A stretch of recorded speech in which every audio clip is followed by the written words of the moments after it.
기독교는 페미니즘에 대해서 어떤 관점을 가져야 할까요? 요즘 게임 업계라든지 광고 업계에서는 남성 혐오를 상징하는 손가락 문양이 경영진 몰래 게임이나 광고몰에 들어가서 상당히 곤욕을 치르는 경우가 종종 있습니다. 인터넷에서 남초 커뮤니티라고 하죠. 남자들이 주로 모이는 곳 그런 곳에서 이제 여성 혐오 표현들을 그런 배출하는 그런 것을 이제 사회가 묵인 방조 함으로써 그것이 하나의 어떤 문화로서 자리 잡히자 이에 대한 반발로서 여초 커뮤니티 등에서 소위 미러링이라고 해서 여자들도 똑같이 남성 혐오를 해줘야지 이제 사회 내에서 뿌리박은 여성 혐오가 없어지지 않겠냐라고 사람들이 생각하기 시작했습니다.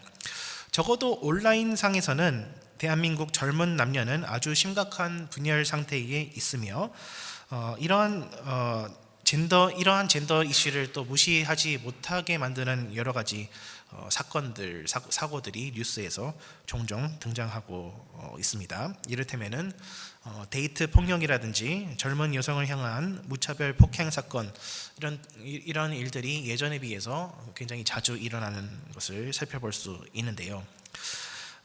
그래서 남자들이 여자들을 박해하고 있으니까 여자들도 자기 방어를 해야 한다라는 논리가 어떠한 상황에서 나오게 되었는지 정도는 이해할 수 있을 것 같습니다.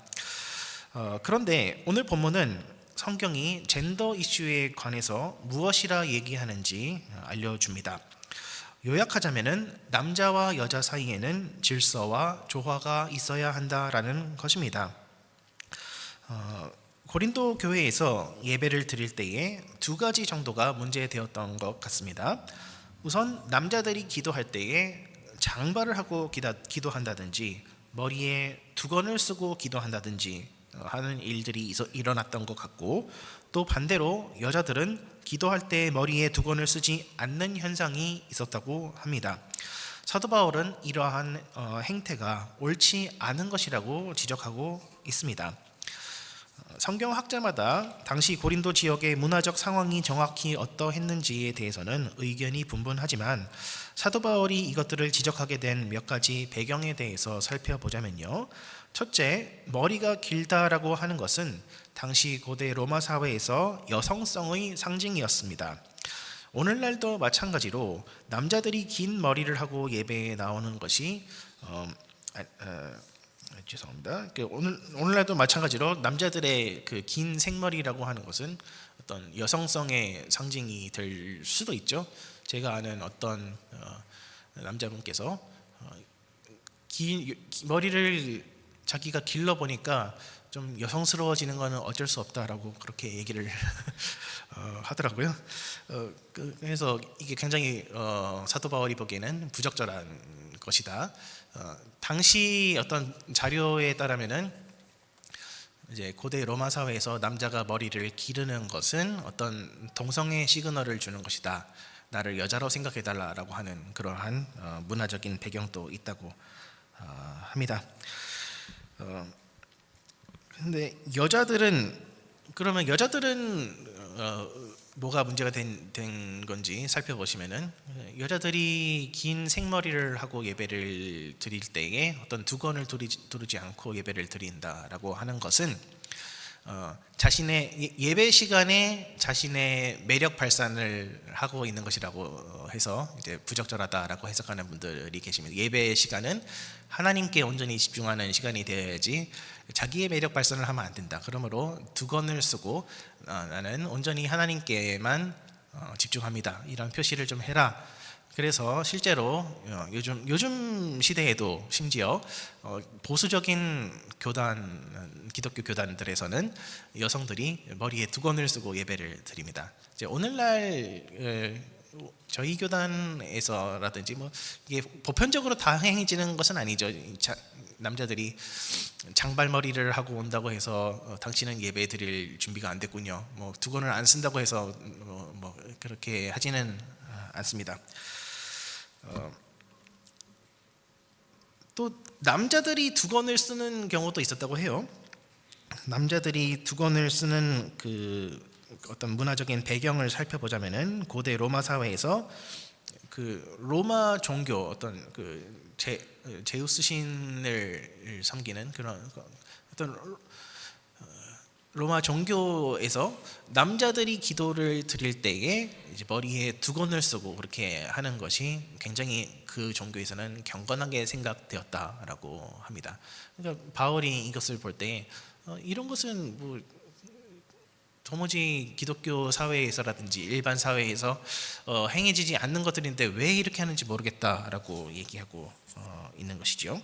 그래서 사도 바울은 14절에서 얘기합니다. 13절 14절에서 너네가 한번 생각해봐라. 너네 본성이 아마 가르쳐 줄 거다. 이것이 잘못된 것이라는 것을 남자가 긴 머리를 하고 그냥 예배를 드린다든지 어떤 남자가 두건을 쓴다든지 여자가 두건을 쓰지 않고 예배 드린다든지 하는 이런 일들은 본성적으로 너희가 거리낄 수밖에 없는 것들이다라고 지적을 하고 있는데요.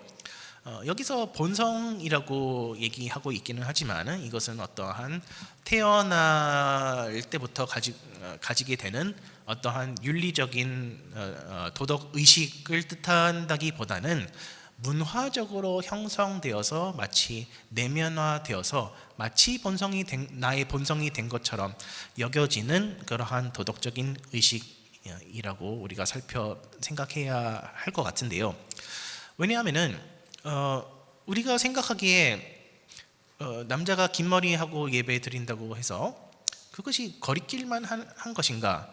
우리가 현대인이 보기에는 그것이 그렇게까지 본성에 거슬리거나 하지는 않죠.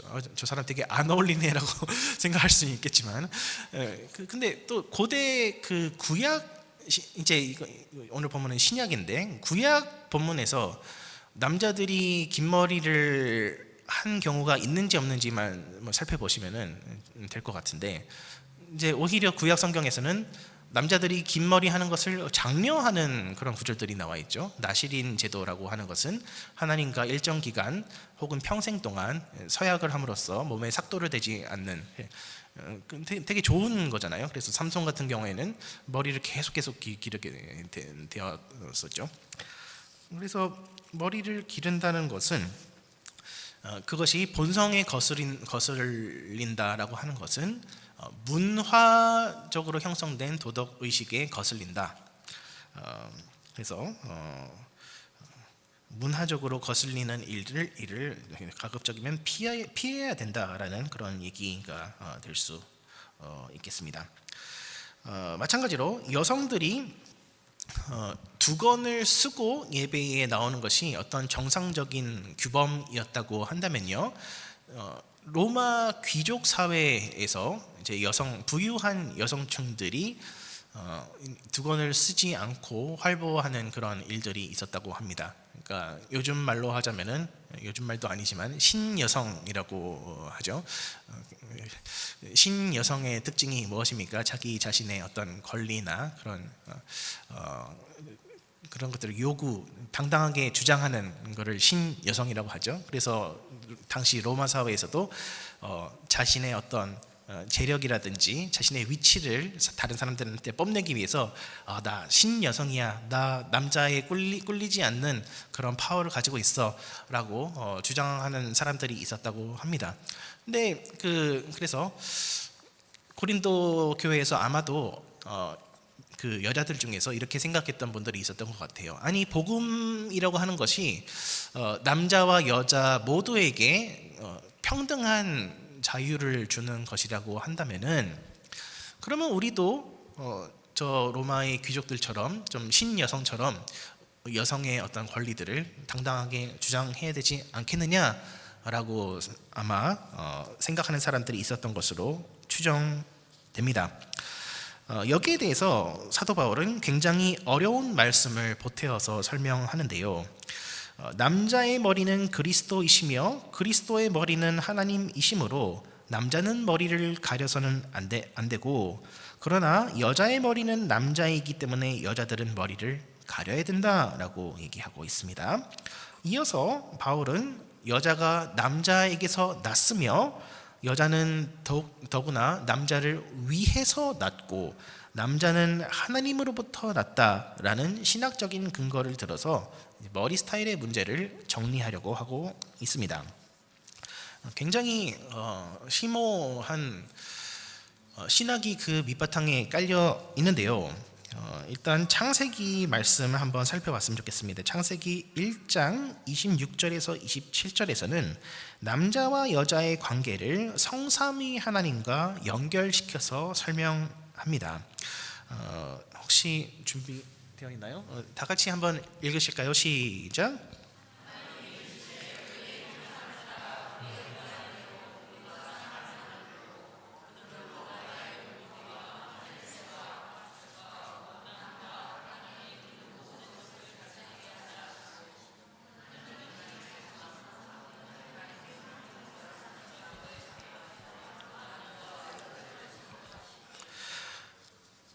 예, 감사합니다. 그래서 여기서 굉장히 독특한 점들이 몇 가지 등장하는데, 일단은 하나님이 자기 자신을 1인칭 복수 우리라고 표현하고 있다는 점이 굉장히 독특하죠. 그리고 그런데 더 나아가서 하나님이 자기의 형상대로 사람을 창조하신다는 것의 의미가 곧 사람을 남자와 여자로 창조하신다, 곧 공동체로서 창조하신다라는 것을 여기서 살펴볼 수 있습니다. 하나님께서 성삼위 하나님께서 공동체로 존재하시기 때문에 사람도 마찬가지로 하나님의 형상으로 지으실 때에 공동체로서 남자와 여자로서 창조하신 것입니다. 그런데 하나님께서 남자와 여자를 창조하시는 방식이 약간 다릅니다. 남자는 흙으로 몸을 빚으시고 그 코에 생기를 불어 넣어서 생명이 되게 함으로써 창조하셨지만, 여자는 남자가 자고 있는 동안에 갈비뼈를 취해서 거기로부터 여자를 만드셨죠. 남자가 먼저 창조되었고 남자를 돕는 배필로서 여자를 창조하셨습니다. 이것을 근거로 사도 바울은 남녀 사이에 어떤 질서가 있어야 된다라고 가르치고 있습니다. 그런데 이 질서라고 하는 것은 차별적인 질서가 아니라 평등하고 조화를 이루는 질서라는 점을 우리는 염두해야 합니다. 방금 전에 남자와 여자의 관계는 성삼위 하나님의 그 관계와 유사하다라는 말씀을 드렸는데요. 아타나시우스 신경이 말하는 기독교 전통 교리에 따르면은 성부 하나님은 태어나지 않으시며 어디로부터 나오지 않으시는 분이시고, 성자 하나님께서는 아버지로부터 영원토록 태어나는 분이시며, 성령 하나님은 아버지와 아들로부터 영원히 나오시는 분이라고 설명하고 있습니다. 그런데요, 성부 하나님이 더 크실까요? 성자 하나님이 더 크실까요? 이것은 트릭 퀘스천이죠. 성부와 성자와 성령 사이에는 위계 질서가 있을까요? 없을까요? 이것도 트릭 퀘스천입니다. 이제 질서는 있지만은 위계 그 존재에 있어서 하등하고 열등한 것은 우월하고 열등한 것은 없다라고 해볼 수 있겠는데요. 우선 예수님께서는 이 땅에 오셨을 때에 성부 하나님의 말씀에 온전히 순종하셨습니다. 그래서 요한복음 6장 38절에서는 내가 하늘에서 내려온 것은 내 뜻을 행하려 함이 아니요 나를 보내신 이의 뜻을 행하려 함이니라 라고 하고 있고요. 그래서 예수님은 철저하게 아버지께서 명하신 것만 행하시고, 아버지께서 명하시지 않은 것은 그 어떤 것이라도 하지 않으신 분이시라고 할 수 있습니다. 성령님께서도 마찬가지로 자기 마음대로 사역을 하시는 것이 아니라 요한복음 16장에 보시면은 그가 내 것을 가지고 너희에게 알리시리라. 또 그가 스스로 말하지 않고 오직 들은 것을 말하며 장래의 일을 너희에게 알리시리라 라고 얘기하고 있죠. 성령의 역사도 마찬가지로 오직 예수님의 행하신 것을 바탕으로서만 전하신 그 말씀을 바탕으로서만 성령님이 일하실 수 있고, 말씀을 벗어나서는 성령님께서 한 발자국도 움직이시지 않으신다. 즉 성령님께서는 성자 하나님께 순종한다라는 점을 살펴볼 수 있습니다. 그런데 성삼위 하나님에는 이러한 순종하는 관계만 있는 것이 아니라 위임하는 관계도 있습니다. 성부 하나님은 성자 하나님께 모든 권한을 다 위임하셨습니다. 마태복음 28장 그 지상 명령을 보실 때에 하늘과 땅의 모든 권세를 예수님께 주셨다, 아버지께서 주셨다라고 얘기하고 있죠. 그러므로 성부 하나님은 아버지께 모든 것을 다 맡겨버리신 것입니다. 예수님이 만약에 십자가를 지시지 않았다라고 한다면은 모든 구원 계획이 수포로 돌아갈지라도 아버지는 아들에게 모든 것을 과감하게 다 맡기셨다. 마찬가지로 성자 예수님께서도 성령 하나님께 모든 그 사역을 맡겨버리십니다. 하나님의 나라를 이 땅 가운데에 세우는 가장 효과적인 전략이 여러분은 무엇이었다고 생각하십니까? 갈릴리에서 예수님을 배반했던 12 제자를 교회의 씨앗으로 남겨두고 예수님은 홀랑 하늘로 떠나버리는 이것이 여러분은 어떻게 생각되시는지요? 효과적인 어떠한 경영 전략이라고 생각할 수 있으시겠습니까? 그러나 예수님께서는 내가 떠나지 아니하면 성령께서 오실 수 없으시다라고 말씀하시면서 성령님께 모든 것을 다 맡겨버리고 하늘로 올라가셨습니다. 물론 하늘에서 우리를 위해서 계속해서 기도하십니다. 그러나 전적으로 위임하십니다. 성삼위 하나님 안에서는 이렇듯 질서가 있다라고 하지만은 위계가 있다라고 하지는 않습니다. 성부 하나님, 성자 하나님, 성령 하나님 모두 영원하신 100% 하나님이십니다. 성자 하나님이 성부 하나님보다 열등하지 않고 성령 하나님도 나머지 분들보다 열등하지 않습니다. 그렇지만 각자의 위격은 다른 위격들에게 정해진 고유한 방식대로 행동하시며 그 지켜야 되는 선을 지키십니다. 이것이 성삼위 하나님이 질서 가운데서 조화를 이루시는 방식입니다. 사도 바울은 남녀 관계도 마찬가지로 질서 가운데에 조화가 있어야 한다라고 말씀합니다. 여자가 남자에게서 낳기 때문에 여자는 남자의 권위를 인정한다는 의미에서 두 권을 써야 하며, 남자들은 하나님께서 자기에게 주신 권위를 여자에게 양도해서는 안 된다라고 말씀합니다. 무엇이 어디로부터 나온다라고 하는 것은 존재의 근원에 대해서 설명하는 것이고, 인간은 마땅히 자기 존재의 근원에 대해서 존경심을 표해야 한다라고 오늘 본문은 말씀하고 있는 것이죠. 그런데 오늘 본문에서는 독특하게도 남자의 머리는 그리스도이시며 그리스도의 머리는 하나님이시라고 말씀합니다. 이것은 창세기에는 없던 추가된 내용입니다. 창세기에서나 누가복음의 족보에서나 아담은 하나님께로부터 직접 났다라고 말씀합니다. 그런데 아담의 머리가 그리스도시다라고 하는 이 사상은 이후 고린도전서 15장에서 살펴보겠지만 예수 그리스도께서 둘째 아담 혹은 마지막 아담이 된다라는 대표 사상에 의거한 것입니다. 예수님은 왜 십자가에 한 번만 죽으셔야 했던 것일까요? 우리가 고깃집에 가면은 사람이 간 그 수대로 고기를 시킵니다. 2명이 가면은 2인분 시키고 4명이 가면은 4인분을 시킵니다. 그런데 예수님께서는 왜 한 번만 죽으셔야 했던 것일까요? 예수님은 한 사람이니까 한 사람이 죄 용서 받으면은 끝 아닙니까?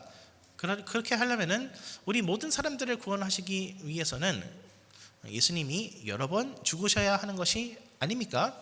이런 질문들이 나오는 것은 당연하지만은 성경에서는 예수님은 인류의 대표로서 죽으셨다라고 말씀하고 있습니다. 둘째 아담, 첫째 아담의 죄 때문에, 한 사람의 범죄 때문에 온 세상이 죄에 빠졌듯이 둘째 아담이신 예수 그리스도의 십자가 공로로 인하여서 우리 모든 사람이 죄사함을 받고 또 의롭다함을 얻게 된 것입니다. 그러므로 이제 이 대표라고 하는 것, 머리됨이라고 하는 것 없이는 예수 그리스도의 구원의 복음을 이해할 수 없게 되는 것이죠. 그러므로 이 머리됨이라고 하는 것은 생각보다 굉장히 중요하다라고 할 수 있습니다. 그런데 죄악된 인간의 본성은 이러한 대표 사상을 부인하려고 하죠. 하나님은 창조하실 때부터 인류를 하나의 공동체로서, 그리고 그 공동체 안에서 어떠한 결 같은 게 있도록 그렇게 창조하셨는데요. 죄된 인간의 본성은 인류 공동체에 이러한 결이 있다라는 것을 부정하려고 합니다. 나도 한 사람이고 너도 한 사람인데 무슨 소리 하는 거냐라고 얘기하는 것이죠. 그런데 젠더를 이해할 때에도 우리는 그리스도의 머리 되심을 늘 고려해야 한다라고 오늘 본문은 말씀하고 있습니다. 이것은 남자가 여자보다 더 우월한 존재라고 말하는 것이 결코 아닙니다.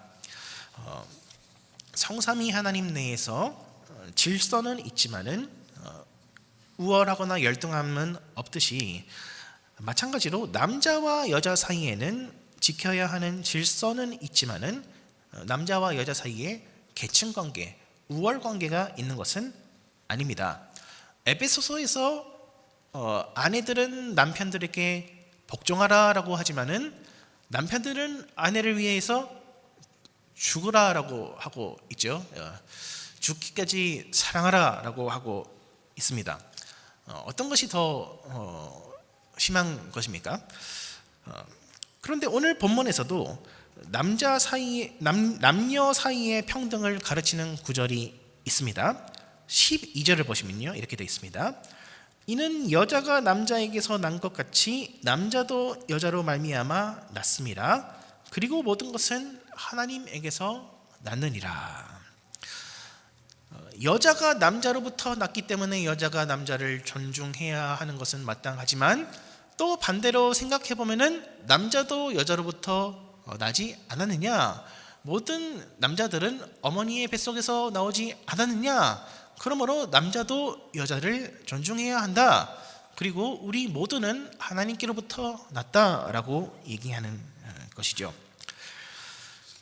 이러한 점은 오늘날의 적대적인 페미니즘과 안티 페미니즘에 대해서 많은 것을 알려줍니다. 남자와 여자가 싸워서는 아무것도 되지 않습니다. 남자는 여자 없는 사회에서 살아갈 수 없고, 여자들도 남자 없는 사회에서 살아갈 수 없습니다. 그러나 그렇다고 해서 남녀 간의 어떠한 모든 차이점들을 다 없애버리려고 해서도 안 됩니다. 제가 박사과정에서 공부했던 네덜란드의 신학자인 헤르만 바빙크의 대표적인 주장 중 하나는 이제 Unity in Diversity, Diversity in Unity라고 하는 것이죠. 성삼위 하나님이 하나이시면서 여럿이듯이 그 하나님이 세계를 창조하셨을 때에 Unity in Diversity, 하나됨 안에서 다양성이 공존하도록 하셨다. 그러므로 이것들을 잘 존중하면서 하나됨을 이루는 것이 그것을 추구해야 한다라고 얘기를 했습니다.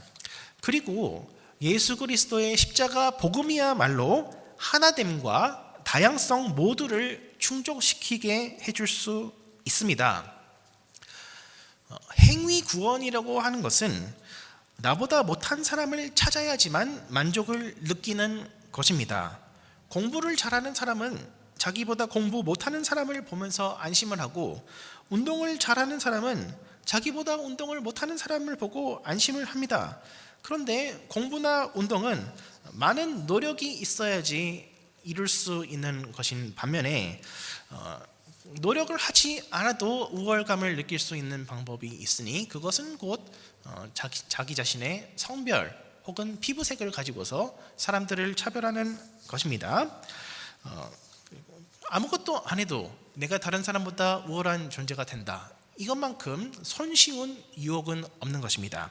그러나 갈라디아서에서는 너희는 유대인이나 헬라인이나 종이나 자유인이나 남자나 여자나 다 그리스도 예수 안에서 하나이니라, 그리스도 예수 안에서 하나이니라라고 얘기하고 있는데요. 남자와 여자가 하나 될 수 있는 근거가 바로 예수 십자가 보혈인 것입니다. 만약에 우리가 우리 자신의 존재 가치를 증명해야지만 행복한 사람이 된다라고 한다면은 우리는 우리가 가지고 있는 모든 자원들을 동원하여서 그리해야 할 것입니다. 한국 사회에서 젠더 갈등이 심해지고 있다라고 하는 것은 그만큼 인간의 영혼이 피폐해져 가고 있다라는 것을 반증하고 있습니다.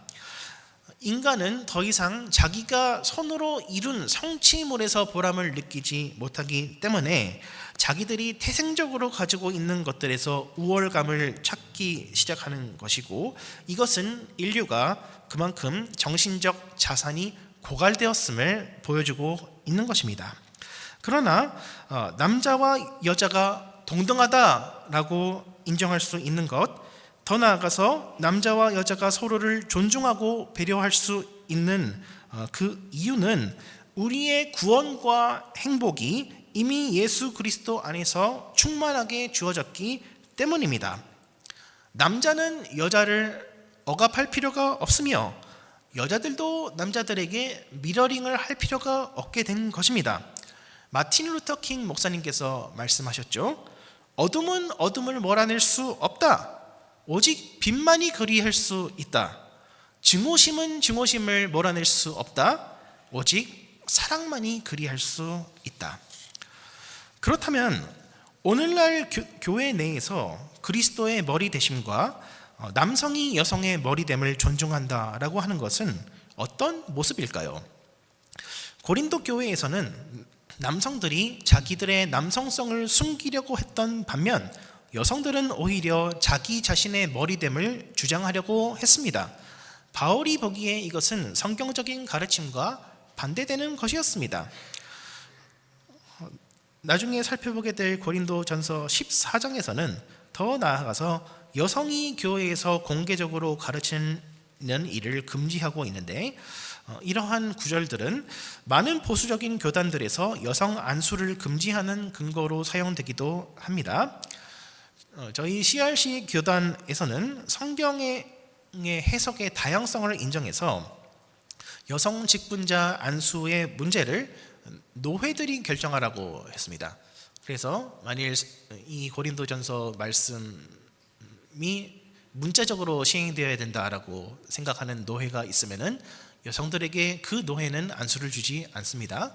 그러나 만일 이 말씀이 어떤 문화적인 것에 대해서, 그래서 변동 가능한 것에 대해서 말씀하고 있는 것이라고 한다면은 여성 직분자에게 안수를 줘도 된다라고 노회가 정할 수 있습니다. 이것을 여기 고린도전서 14장의 여성 안수 이 구절에 대해서 어떤 결정적인 파이널 디시전을 내리는 것은 제가 할 수 있는 어떤 그 범위를 넘어서는 것이고 오늘 주제에도 맞지 않기 때문에 거기에 대해서 언급을 하지는 않겠습니다.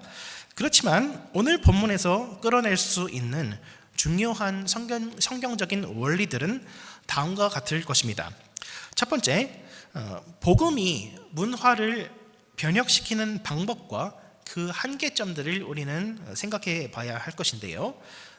문화라고 하는 것은 늘 바뀌는 것입니다. 그러므로 우리는 상황을 봐가면서 문화를 받아들이든지 받아들이지 않든지 해야 하는데요.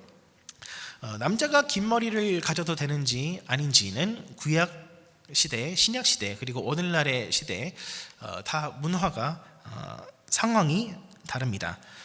그런데 적어도 바울이 전하고자 했던 핵심 사항은 복음이 전파되는데 거리낌이 없어야 된다. 문화라고 하는 것은 복음의 전파를 위해서 최적화되어야 한다라는 것이었습니다. 사도 바울은 당시 로마 사회에서 신여성 문화를 도입하는 것에는 관심이 없었습니다. 여건 신장에는 관심이 없었습니다. 오히려 그는 남성과 여성이 그리스도 안에서 서로 화합하며 지내는 것에 관심을 가졌지요. 그리스도의 십자가 복음 없이 남자와 여자는 싸울 수밖에 없습니다. 하나님께서는 하와에게 너는 네 남편을 사모하겠지만은 네 남편이 너를 지배할 것이다 라는 징계의 말씀을 내리셨는데, 하와가 먼저 선악과를 먹고 아담도 먹게 한 것이 역사 최초로 젠더 간의 알력 다툼이라는 것을 우리는 알 수 있습니다. 오직 복음 안에서만 남자와 여자가 서로 용서하고 하나가 될 수 있습니다. 그리고 교회는 젠더 갈등 때문에 고통하는 세상에게 이 평화의 복음을 전하는 것에 초점을 맞춤으로써 잘못된 젠더 문화를 변형시켜 갈 수 있을 것입니다. 간접적인 방식으로 문화 변혁에 참여하는 것이지요. 둘째로, 교회 공동체는 남성적 대표성을 존중하고 발달시켜야 합니다. 남성적 대표성이라고 하는 것은 여자들이 정치의 영역에 들어와서는 안 된다라는 말이 아니라 정치를 맡은 사람들이 정치를 더 잘할 수 있게 해줘야 한다라는 말입니다. 남자가 여자의 머리가 된다라고 하는 것은 남자가 여자의 대표가 된다라고 하는 뜻인데요. 남성이 남성성을 포기한다라고 하는 것은 중요한 결정을 내릴 때에 여자한테 떠넘긴다라는 것을 의미합니다. 아담도 하와에게 그랬었죠. 선악과를 먹을지 말지 당신 말을 따를게, 당신이 제일 소중해 라고 얘기했던 것이죠. 그런데 하나님께서 정하신 인류의 대표는 하와가 아니라 아담이었습니다. 하와가 비록 선악과를 먹었어도 아담만은 먹지 말았어야 했습니다. 리더십의 자리에 있다라고 하는 것은 중요한 결정을 내릴 책임이 있다라고 하는 것입니다. 중요한 결정을 내릴 때에는 이성적으로 생각해야 하며, 교회의 직분자는 무엇보다 복음 중심적으로 결정을 내려야 합니다. 공동체 내에서 남성적 리더십이라고 하는 것은 이러한 결정들을 지혜롭게 잘 내린다라고 하는 것이지요. 남자들의 특징은 의견이 잘 안 맞아서 싸우더라도 나중에 잘 지낼 수 있다라는 것입니다. 남자들은 대체적으로 일중심적이고 이성적 사고가 발달했기 때문입니다. 그런데 여성들은 무슨 일이 있어서 싸우고 틀어지면은 그게 굉장히 오래 간다고 합니다. 여성성의 특징은 품는 것이기 때문입니다. 자기 자식들이 뭘 잘 먹고 댕기는지, 잘 생활하는지 늘 마음에 품고 노심초사하는 것은 어머니의 마음입니다. 아버지들은 그런 것들은 잘 보지 못하고 그저 애들 잘 놀아주고 가끔씩 용돈 주고 가족이 나아가야 할 전체적인 방향을 제시하지만 세부적인 것들은 어머니에게 맡깁니다. 교회 내에서 남성적 리더십을 발달시킨다라고 하는 것은 교회에서 뽑은 정치적인 리더십을 더욱 세워주고 격려한다는 것입니다. 물론 그 정치적인 리더십도 결국에는 성도들의 투표권에서 나오는 것이기는 하지만은 진정 믿음이 있는 사람들은 교회의 리더십이 궁극적으로 하나님께로부터 나온 것임을 고백할 수 있을 것입니다. 성도들은 리더들을 존경하고 지지해주며 그들이 외롭지 않도록 노력해야 할 것입니다. 반대로 리더십을 무시하는 것은 남자가 여자의 머리로 세워졌다라는 이 리더십의 원리를 부인하는 것이며, 결국에 그리스도께서 남자의 머리 되신다라는 것을 부인하는 일입니다. 반대로 리더십으로 세워진 사람들은 무슨 완장을 차고 내 자신을 드러내기 위해서가 아니라 교인들을 섬기기 위해서 세워졌다라는 사실을 명심해야 할 것입니다. 정치의 영역에서 섬기시는 분들의 최종 목적은 다른 모든 영역들이 잘 돌아가야 하는 것이죠. 다른 모든 영역들이 다 잘 돌아갈 때에야 정치가 성공했다라고 할 수 있을 것입니다. 그러므로 정치의 영역에 계신 분들은 지나치게 권력을 행사하여 성도들을 옥죄어서는 안 되고, 오히려 성도들의 필요를 잘 헤아릴 줄 알아야 합니다. 머리 대신 그리스도께서 몸된 교회를 위해 목숨을 바치며 사랑을 베푸셨듯이, 교회의 리더십도 마찬가지로 봉사하면서 많은 수고와 외로움을 지나갈 그 순간에도 오히려 하나님께 감사하고 기뻐할 수 있어야 할 것입니다. 말씀을 맺겠습니다. 세상 사람들은 각자 모두가 해변가의 모래 알갱이처럼 서로 분리되어 있으며 서로 경쟁하고 싸워야지만 살아남을 수 있다라고 생각합니다. 그러나 하나님께서는 인류 공동체를 창조하실 때에 그 안에 남자와 여자가 서로 돕고 살도록 특별한 질서를 세우셨고, 교회의 공동체도 지도자와 그 지도자들을 따르는 사람들이 있게끔 하셨습니다. 그런데 이 리더십이라고 하는 것은 다 일시적인 것입니다. 영원히 카운슬 멤버, 영원히 청년부 리더, 영원히 교역자를 할 수 있는 것이 아니라 하나님께서 허락하신 때가 다 있습니다. 마찬가지로 남성성과 여성성도 이 땅에서나 의미가 있지 천국에 들어가면은 의미가 없어질 것입니다. 그렇지만 적어도 우리가 이 땅 가운데 살아가는 동안에는 하나님께서 우리에게 허락하신 세상의 질서, 교회의 질서를 존중하는 것이 무엇보다 우리 자신에게 유익이 될 줄로 믿습니다.